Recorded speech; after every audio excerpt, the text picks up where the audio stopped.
Hey guys, this is your boy, Ballyman Reviews. So today we're going to be talking about the UK scene. This topic is a very big topic. A lot of people are in two heads about it, even those people that are in the UK, because obviously I can only talk about what's going on, like what people think about in the UK. I don't know what people think about in America, but odds are people in America don't give a shit, even though the UK scene is opening up over there.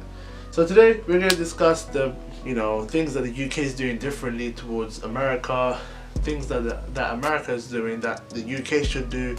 People just going to be talking about everything UK and how it can get towards the same expectations and same standard as the American scene.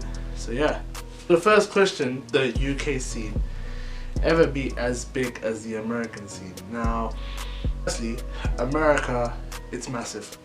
In terms of on the map, it's massive. They have a lot of places where the music is so different. Like the sound in Miami, like in Florida, will be different to the sound in California, or the sound in California will be different to the sound in Atlanta, or the sound in Atlanta will be different to the sound in New York. With that thing, they have a lot of differentiation, and people all over the world, they're like, okay, we fuck with the Atlanta sound, we fuck with the Florida sound, we fuck with the New York sound, we fuck with the California sound. It's all different. That's one thing that is good about them. The problem with the UK is right now, even though a lot of people are coming up from Manchester, from Nottingham, in these areas, there are people that are coming up, but mainly the UK scene is relied upon London. London, even though it's a massive city, it's a very tight scene in London, and it's not because of people. We have so much raw talent, so much talent that's going to come up in the future and be as big as the Stormzy's or the Skeptors. Right now we mainly just rely on London, and in London we just have, okay, South right now it's more trap wave drill, North is more, I think, more trap wave, East is more Afro swing, West is more drill as well. Obviously when it is separated like that, there is more of a, okay, like kind of like what America have, but still be like to say that's the London sound. This is all London sound. The UK has done things so differently that to America, in a way, we're doing it better than them. I feel like trap wave especially is a genre that has come up in the last 3 or 4 years. So people like Dave Smalls, DBE, M Honcho, these people coming up, they have still so much to show, and they all have such a unique sound. Dave Smalls is more, I compare Dave Smalls to a lot like Drake. He's a lot like Drake because the man can sing, the man can rap, he can do everything. He's very underrated. Even though he's got bangers, he's very underrated. DBE, the realest style, legends. Honcho, legend. Honcho is very unique. So when you have people like these three front runners, it's in a safe hand, you know. We then also go from trap wave to just normal rap and lyricism and songwriting that you get from AJ Tracy, Dave, Stormzy. When you have people like that as well, like you think, okay, we have this department where we're talking about the drugs, the women, everything, and then we have a department where we are talking about a little bit of stuff, but we're making it more beautiful and more life matters. Because if you listen to any Dave song, he's addressing a single situation, same as Stormzy. And this is the biggest thing about the UK scene.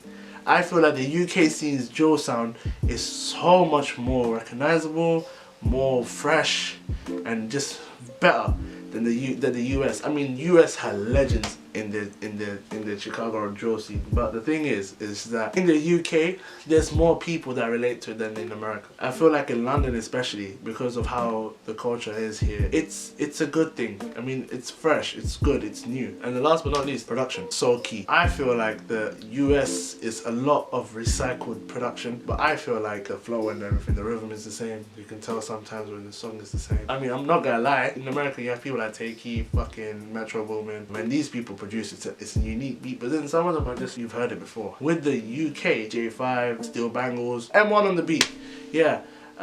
These type of producers, like, they all have their own sounds, their own rhythms, their own, it's very unique, especially J5, right? J5 is, I know it's more Afro swing, but how he's tailored J Huss's sound, NSG sound, like that is very unique in its own. There was always this stigma. I remember Lethal Bizzle was talking about it, and a really low-key rapper called Mike Righteous replied. Lethal Bizzle said that he was happy that these UK artists were getting recognition from American artists. I remember Mike Righteous was saying that doesn't matter. It matters that we keep as legit as we can and not go and mix it. I feel like Stormzy's going through it right now, but I feel like when they go to America, the sound changes. I feel like they become very watered down. They're not the same as they was before. But I feel like as soon as a musician gets out from that life they were in before and starts progressing and sees that they've rapped about everything that they had in their life, I feel like the quality of music does start to reduce. But I personally feel like when these American artists come here and they give recognition to people, it's very, very good. I feel like their audiences boost wherever the UK. Like I remember when Lil Baby collabed with DBE, like he shared it and everything, and that wasn't part of the plug. It wasn't part of someone that was a producer that wanted these people on the beat. It was plainly Lil Baby's met them at Wireless. Then Lil Baby brought them out to the show back in August or July, I don't remember when. They made everything on the day they recorded the song and they released Nuki. So that's how it should be. People like the plug, like Drake, like the plug, them lot even getting M Huncho, Gunna and Nave Smalls on the track for Broken Homes, or even Roddy Ricch, fucking Chip and Young Bane on one track. Like these type of dream collabs that people in the UK be like, oh, you know what, I want to see NBA collab with fucking, I don't know, Nave Smalls or DBE or fucking Dig That or H or whoever. As fans, we would want to see that because we want to see how much these people can take their music back to the States and see how much it can develop and grow through that. Some people hate the American scene, but it doesn't matter if it's giving recognition to the UK scene. I feel like that's what matters the most. Drake, this man, wherever he goes, he embraces the culture. But whenever he does come to the UK, he embraces it in a whole different way. This man brings out artists that we thought we would never. He came here back in April. Every time during his intermission, he would bring out someone from the UK. The 2 times I went to see him, he brought out NSG and he brought out Afrobeat. But he's also brought out J Hus. He brought out, I think he brought out Nave Smalls. He brought out Mist in Birmingham. In Manchester, he brought out Bugsy Malone. So when obviously these people, when they get the recognition from Drake, who's basically owns the fucking rap scene in America, it's a massive thing. Even Drake, he released a freestyle. War was literally drill. And he smacked the shit out of it. And everyone in the UK was like, okay, if they were thinking, oh, he done drill, like what the fuck is a bandwagoner, that's fucking bullshit. But if you're thinking away, that's the biggest artist in the world. If they're gonna ban people in the UK for doing it, and they ain't gonna ban the biggest artist in the world, then why the fuck can I not do that? In a way, if they're giving recognition, it's all the thing that matters the most. And obviously Stormzy's gone to the US and he's literally promoted his album and he stayed humble. And I don't listen to Stormzy that much as I used to before, but I'm so happy that he's taken the UK scene overseas, showing everyone how it's supposed to be done in the UK, and people are starting to embrace it slowly in the States. Now, before I carry on, my arguments here are not to say we should fucking bum-lick America. No, that's the exact opposite of what I want. I just want America to acknowledge the fact that the UK scene, since back in the 80s, since fucking Bowie and Amy Winehouse and fucking Elton John or who not, yeah, when they were the people that were making the music back in the days, to just appreciate the fact, because I feel like Americans think it's just them. Bruv, it's not just you. You are capping, fam.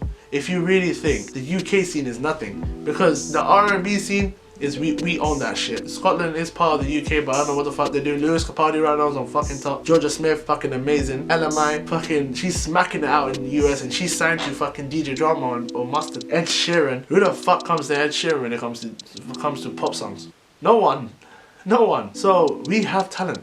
My personal thoughts, I feel like the UK scene has always been under the shadow of the US scene. I feel like the American scene is one day or another gonna be less superior to the UK scene. But the problem with the UK scene is that we don't have much of a demographic.